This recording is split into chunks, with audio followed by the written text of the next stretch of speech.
14 ہجری کا تاریخ ساز اور یادگار سال تھا جب صدیوں سے روشن آتش کدے بجھا دیے گئے آگ کے پجاری کہا کرتے تھے یہ شعلے کبھی سرد نہیں ہوں گے اور انہیں بجھانے والی مخلوق آج تک پیدا نہیں کی گئی، مگر جب ایمان کی تیز ہوائیں فاران کی چوٹیوں سے اتر کر ایران کے میدانوں میں داخل ہوئی تو پھر سب کچھ خس و خاشاک کے مانند اڑنے لگا۔ نوشیروان کی نادر و قیمتی یادگاریں مٹی کے کھلونوں کی طرح حقیر اور ارزاں ٹھہری، جس طرح کعبے میں رکھے ہوئے بت منہ کے بل گر کے هو اللہ احد کہتے تھے، اسی طرح ایوان کبریٰ کے بلند اور سنگی مینارے زمین بوس ہو کر اللہ کی کبریائی بیان کر رہے تھے۔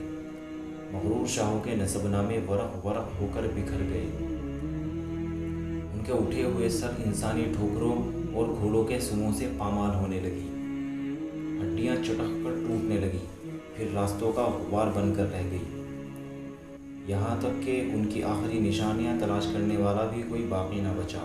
اتنی قدیم و طاقتور سلطنت کی بساط یوں الٹی کہ مرثیہ خواہ تک نہ رہے۔ ماتم گساروں کو بھی مکافات عمل کے قانون نے کھا لیا۔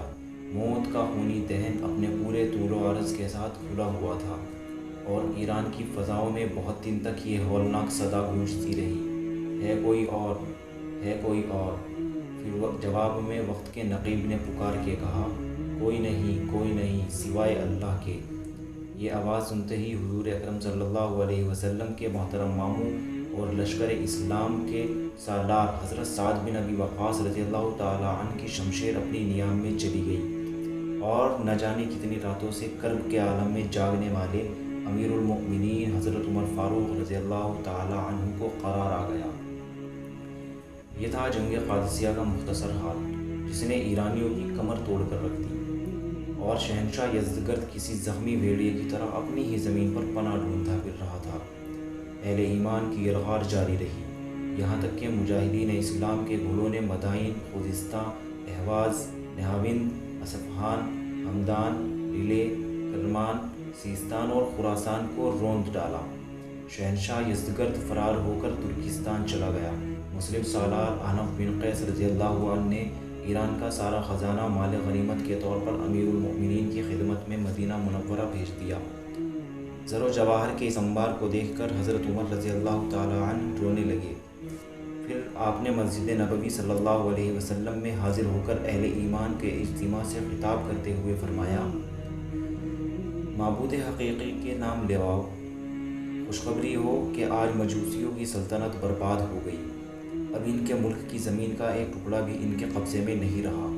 خوب جان لو کہ اب آگ کے پجاری وحدہ لا شریک کی عبادت کرنے والوں کو کسی قسم کا نقصان نہیں پہنچا سکتے، اور یہ بھی سن لو کہ اللہ تعالیٰ نے ان کی زمین، ان کے ملک اور ان کی دولت کا وارث تمہیں اسی لیے بنایا ہے کہ تمہاری آزمائش کی جا سکے۔ خبردار تم اپنی حالت نہ بدل لینا، ورنہ اللہ بے نیاز ہے، وہ تمہاری جگہ دوسری قوم کو بدل دے گا۔ مجھے اس امت کے لیے خود اس کا افراد سے خوف ہے۔ ایرانیوں کی شکست فاش اور مسلمانوں کی عظیم الشان فتح کی خبریں قیصر روم کے دربار میں بڑی حیرت کے ساتھ سنی گئی۔ قیصر کے ایک دوراندیش وزیر لوقس نے اپنی نشست پر کھڑے ہو کر بصد احترام عرض کیا، اے ہرقل اعظم، مسلمانوں کی یہ پیہم فتوحات عیسائیوں کے لیے نیک شگون نہیں ہے۔ اس سے پہلے کہ یہ خونی سیلاب ہمارے سرسبز و شاداب علاقوں کو بہا کر لے جائے، ہمیں ایک مضبوط حصار بنا لینا چاہیے۔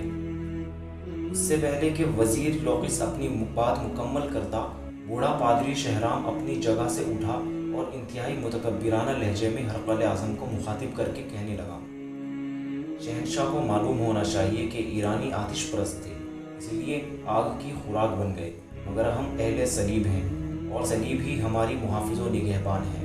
شہرام کے بعد دوسرے پادریوں نے بھی دربار میں پرجوش تقریریں کیں۔ آسمانی باپ اپنے مقدس بیٹے کے صدقے میں مسیحوں پر کبھی آفات و مصائب نازل نہیں کرے گا۔